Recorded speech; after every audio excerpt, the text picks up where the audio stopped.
Ngayon po ay ang ating pong pag-aaralan ay binigyan ko po ng pamagat na New Year Resolution, nakapagbabago ba ng buhay ng isang tao?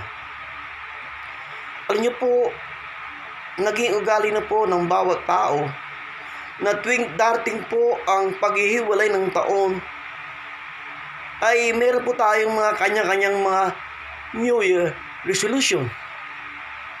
Pwede ang ilan po sa atin ay nangangako sa Diyos na pag naghiwalay na ang taon, pag pumasok na ang 2021, nilalapit mo o sinasabi mo sa ating Panginoon at sa iyong sarili na ang lahat ng mga pangit na ginagawa mo sa buhay ay hindi mo nagagawin. Pwedeng sinasabi mo na kung ikaw ay lasinggo ngayon, adik, sakim, o marami kang ginagawa na hindi mainam sa ating kapwa at sa Diyos, ngayong sa paghihiwalay ng 2021, ang commitment mo, mawala ang lahat ng ito. Pero kung titignan po natin, karamihan po sa mga nagkakaroon po ng New Year Resolution ay hindi naman po talagang nababago ang buhay. At kung pamasinin po natin na taon-taon ang tao po ay nagkakaroon po ng New Year Resolution, pero hindi po ito nagiging effective. Ang tanong, ano po ba ang dahilan bakit sa kabila ng kanilang New Year Resolution ay hindi pa rin nababago ang kanilang buhay?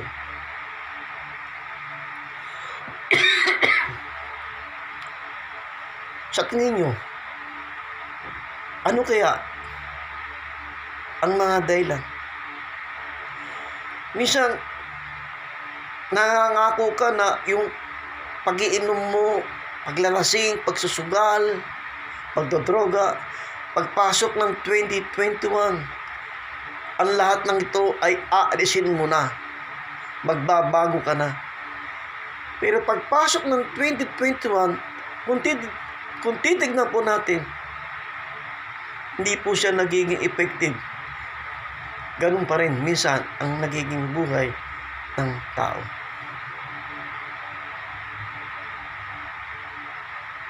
Ngayon, ano po ba ang mga dahilan kung bakit hindi nagiging effective ang ating mga New Year Resolution? Alam niyo mga kaibigan, mga kapatid, mga babayan, mga yun po ay nanonood. Ang tao po ay kaya hindi po nababago at mahirap mabago ang buhay dahil tayo po ay meron tinatawag na old sin nature. Meron po tayong likas na kasalanan na minana kina Eva at Adan.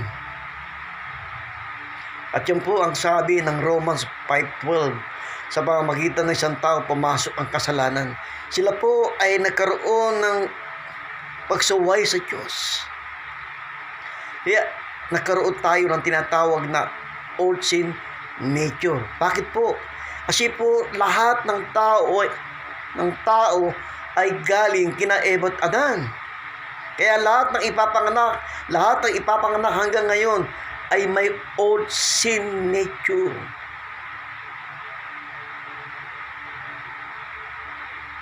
Kaya kahit anong sikap po natin, kahit ano po ang ating gawin, ang hirap para mabago ang buhay ng bawat isa. Pansinin po natin, ang mga bata, kahit di mo turuan magmura, kahit di mo turuan mangupit o magnakaw, kumukupit, nagnanakaw. Ang tao kahit hindi mo turuan gumawa ng masama, gumagawa ng masama. Bakit po? Kasi po, yan po ang nature ng tao. Isang halimbawa po, ang isang isda po, pag siya ay nagluwa ng kanyang mga anak na isda. Makita po natin yung kanyang anak na isda, kahit hindi niya naturuan lumangoy, makikita po natin lumalangoy ang maliliit na isda na kanyang anak. Bakit po? Kasi po, yun ang nature ng isda. Ganon din po tayo. Yun po ang nature ng bawat tao. Meron po tayong likas na kasalanang minana kina Eva at Adan. Pero ang tanong, sa paanong paraan natin masusupil o makukontrol ang kasalanan ito at paano natin mababago ang ating buhay? Ano yun po mga kababayan, mga kapatid, mga kaibigan?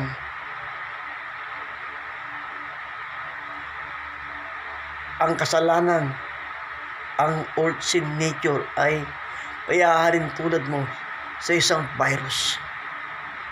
Higit pa sa COVID, ang old sin nature na sinasabi ko sa inyo. Kahit ilang beses mag-mutate ang COVID, hindi pa rin niya tatalunin ang virus na ito. Ang kasalanan ay nagmimistulang virus na nakadikit sa katawan ng tao na dapat pong mamatay o makontrol. Every human being need a vaccine. Kailangan po natin ng vaccine na dapat i-inject sa lahat ng tao. At ang vaccine na ito ay walang iba kundi ang ating Panginoong Jesus. You need to inject the name of Jesus. You need to inject the Word of God to mankind to control the old sin nature, to control the virus sa buhay po ng bawat tao. Sa parang paraan, si Jesus na ini-inject ko sa inyo, na ibinibigay ko sa inyo, pag tinanggap nyo as your medication, as your vaccine, yun po ang kukontrol. Yun po yung papatay sa old sin nature na meron tayong lahat. Kaya makikita po natin, meron tayong mga kilala dati, mga walang yang tao, mga sugarol, mga killer, na nagbago ang buhay. Minsan sinasabi natin, di ba yung tao na yan, napakalasenggo, napakasugarol, napakabastos, bakit biglang nagbago yung buhay? Alam niyo po ang naging dahilan, yung virus na nakalagay sa kanyang katawan, na-control ng vaccine, at ang vaccine na yon ay walang iba kundi ang ating Panginoon na in-inject ng ating Amang nasa langit. Ito po ang pinaka-effective para mabago po ang buhay ng bawat tao sa mundo. Kaya kahit ilang beses kang mag-New Year resolution, pansinin po natin, tayo po ay hindi pa rin nababago. Patuloy pa rin tayong nakakagawa ng kasalanan. Amen? Sa Jesus po, sabi po ng John chapter 8 verse 12, I am the light of this world. He who follow me shall not be walk in darkness, but shall have the light of life. Sabi ng Panginoon, ako ang liwanag ng buhay. Ang sinumang sumusunod sa akin ay hindi na lalakad sa kadiliman, kundi lalakad na sa liwanag. Ang liwanag po ay sinisimbolo ng pagbabago ng buhay. Ang liwanag po ay sinisimbolo ng kabanalan. At ang kadiliman po ay sinisimbolo ng kasamaan, ng mga bisyo, mga masamang ugali. Pag ikaw ay nabigyan ng vaccine, na-inject ng Word of God, na-inject ang pangalang Jesus sa buhay mo, mga magulang kapatid, maniwala kayo, magbabago ang inyong buhay. Ngayon, sa paanong paraan na mababago ang buhay mo? Tanggapin mo yung gamot na binibigay sa iyo, yung vaccine na binibigay sa iyo, na si Jesus Christ.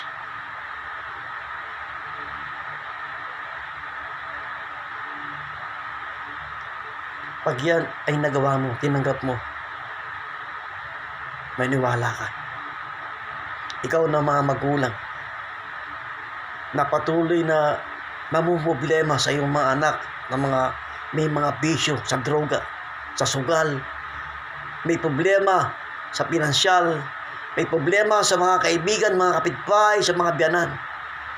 Pag si Jesus Christ tinanggap mo bilang Panginoon at sariling tagapagligtas, maniwala ka. Kakaiba ang mangyayari sa buhay mo. Hindi na ikaw yung magiging katulad ng dati.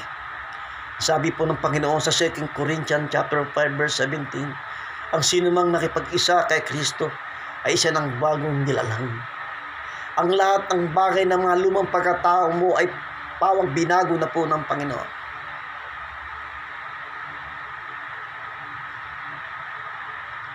Amen? Ngayon po, narinig nyo ang salita ng Diyos. Ano po ang inyong dapat gawin? Tanggapin nyo. Yung papatay doon sa old sin nature na yun, yung virus na yun, tanggapin nyo sa Jesus. At makikita nyo, you will experience total transformation of life. Ngayon po, may mga nagtatanong, bakit ganon? May nakikita kami mga Kristiyano, mga born again, na umatin sa simbahan nila, active, pero bakit gumagawa pa rin ng kalokohan? Bakit masama pa rin ang kanilang gawi? Alam niyo po mga magulang kapatid, ikaw na tumanggap sa Panginoon kahit binago ka na. May mga tumanggap sa Panginoon na binago na 1 taon, 2 taon, 3 taon, pero after 4 years, 5 years, bumabalik sa dati. Ano po ang dahilan? Kasi po bilang isang Kristiyano, bilang isang lingkod ng Diyos, dapat meron po tayong tinitake na maintenance. Ito po ay ito po ay katulad din po ng mga tao may mga sakit. Kung ikaw ay may high blood, dapat meron kang maintenance na Adilat o Losartan. Kung may sakit ka sa puso, meron kami ni-maintain na gamot para sa iyo, para hindi ka mapahamak at manatiling malusog at buhay ka. Sa ating mga Kristiyano, sa ating mga naglilingkod sa Panginoon, simpleng member ka man o pastor ka man o lingkod ka ng Diyos, bakit may mga pagkakataon na minsan marami sa atin ang nagiging karnal, nagiging pangit pa rin ang mga nagiging practice sa buhay? Because yung pong maintenance na dapat natin ginagawa sa araw-araw ay nakakalimutan natin. Una, ano po ba yung maintenance na sinasabi ko? Apat yung unang maintenance na sinasabi ko sa inyo na hindi dapat mawala sa atin. Yung pagkakaroon ng tinatawag na habit of prayer. Marami sa atin active church, laging dumadalo sa simbahan. Naging church goers na lang. Pero yung panalangin, nakakalimutan na po. Kaya nga po ang Panginoon nagpaalala doon sa Lucas chapter 18 verse 1. Ang sabi niya, manalangin kayo araw at gabi. May dahilan kung bakit sinabi ito ng Panginoon sa kanyang mga alagad. May bigat kung kanyang sinabi na yun. Dahil ang pananalangin, ito po ay isang malaking tulong para ma-maintain mo yung pagbabago at yung holiness ng buhay mo. Bakit po? Kasi the way na nananalangin ka, makikipag-usap ka sa Diyos, sinasabi mo yung kainahan mo. Pwede sinasabi mo, Panginoon, mamaya paglabas ko ng aking tahanan, alam kong maraming sasalubong sa akin ng tukso. Pwede po ba, Panginoon, tulungan mo ako? Panginoon, Ama, help me to develop my patience, my temper. Bigyan mo po ako ng self-control. So nakikipag-deal ka sa Panginoon. Pag iyon ay araw-araw ginagawa mo at nagiging habit mo, makikita mo anumang tukso kung lumapit sa iyo, nakakaroon ka ng self-control. Pero kung ikaw ay mawawala ng panalangin o ugnayan sa Panginoon, napakadali para sa iyo madala o mahook sa anumang uri ng tukso ng buhay. May mga pagkakataon po, mga magulang kapatid, na napagsabihan ng Panginoon ng kanyang mga alagad. Ang instruction po ng Panginoon sa kanyang mga alagad, manalangin kayo. Pero nakita niya, bis na nananalangin ng kanyang mga alagad, karamihan po dito ay mga natutulog. Hindi po sasabihin ng Panginoon kung hindi importante ang panalangin. Napakahalaga. Kasi po, pag tayo po ay nananalangin, tayo po ay kakaroon ng tinatawag na energy, panibagong energy, lumalakas po tayo. Isa kahit galit na galit ka na, gusto mo nang manggulpi, gusto mo nang manapak, isa kahit gusto mo nang manipa, pero dahil ikaw ay nananalangin, may kumukontrol sa iyong espiritu. May mga gumagalaw sa pagkatao mo. May mga spirit na siyang kumikilos na kumukontrol sa iyong pagkatao. So napakahalaga, mga kaibigan, mga kapatid, yung tinatawag na habit of prayer.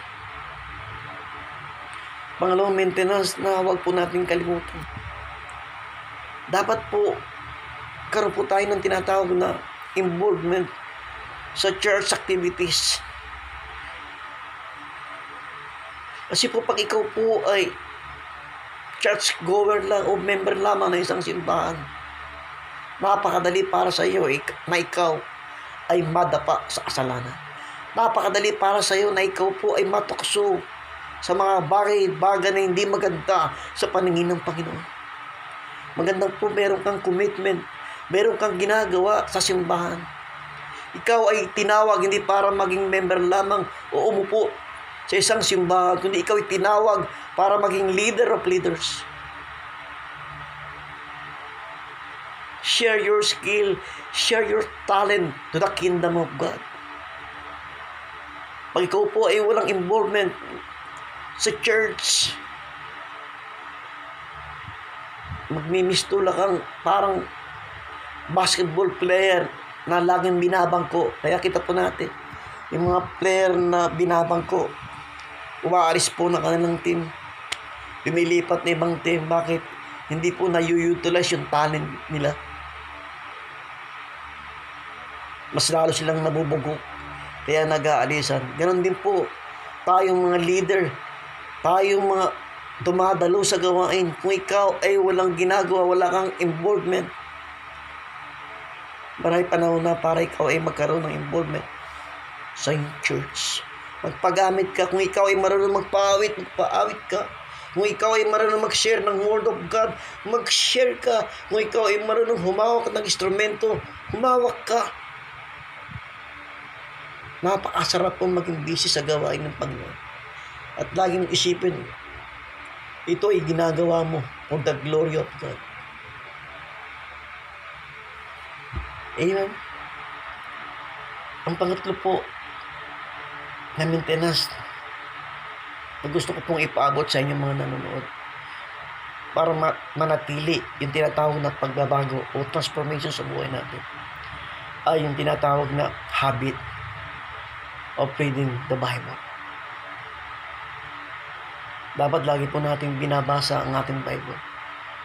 Kasi every time na binabasa po natin ang Bible, maraming nagre-rema na salita na ating pong nababasa. Isa, pag may problema ka, pag binasa mo isang talata, nakalagay doon, lumapit kayo yung mga naguguluhan at kayo bibigyan ko ng kapahingaan. Maraming mga Word of God na pag binasa mo, malaki ang naitutulong mo sa iyo. At nababasa mo yung mga ayaw ng Panginoon. Pag nabasa mo yun, pag sinabi ng Panginoon, huwag kang papatay, huwag kang magnanakaw, hindi mo gagawin yun. Kaya hindi mo ginawa yun dahil nabasa mo. So napakahalaga yung tinatawag na habit of reading the Word of God.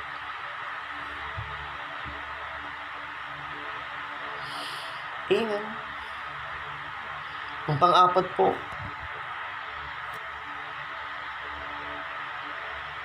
habit of having a fellowship to one another. Apat, huwag po natin kalilimutan yung mga gawain ng Panginoon.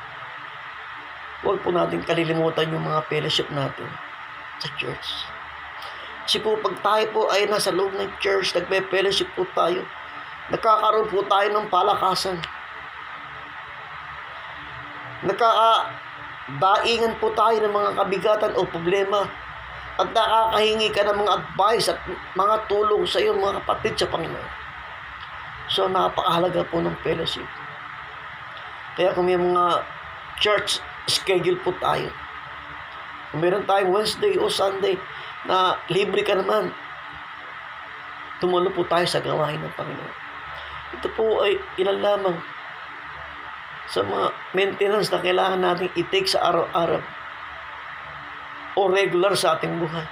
Dahil malaki po ang may tutulong nito para po tayo ay manatiling bago at tunay na maayos ang buhay sa harap ng Diyos.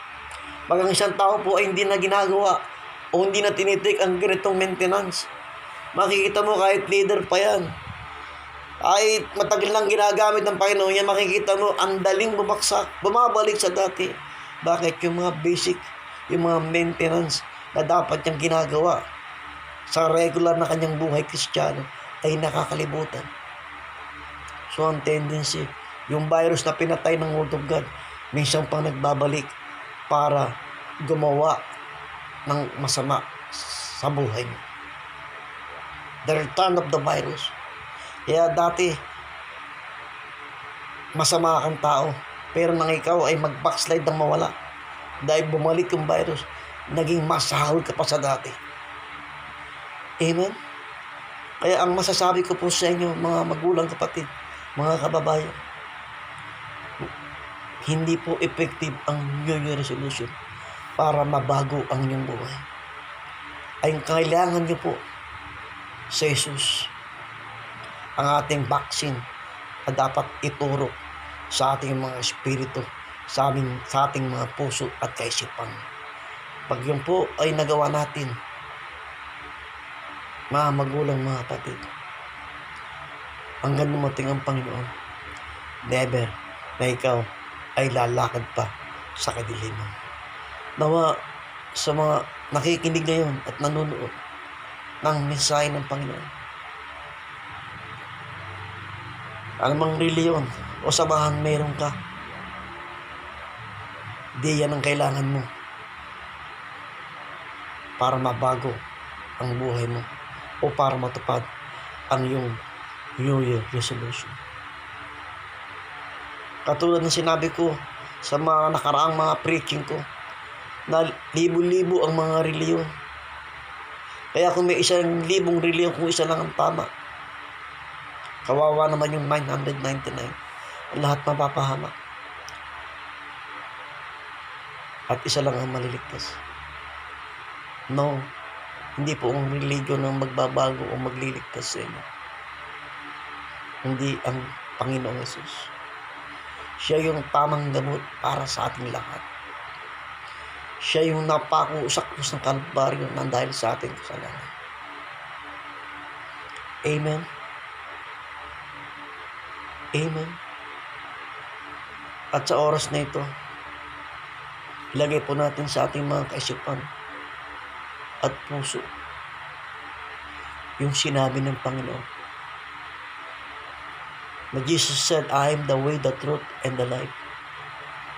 No one come to the Father except through me. Ngayon, sa pandemic na ito, marami pong tao ngayon ang balisa, depressed. May mga kalungkutan. Ito ang panahon na kailangan natin ng gamot, ng baksin. At ito ay walang iba, kundi ang ating Panginoon. Kaya, nasaan ka ba ngayon? Ano man ang ginagawa mo? Huwag ka nang mag-isip pa na ang aking tinuturo ay panibagong reliyon o samahan. ang aking itinuturo ngayon at sinasabi sa inyo ay kung ano yung sinasabi ng Biblia.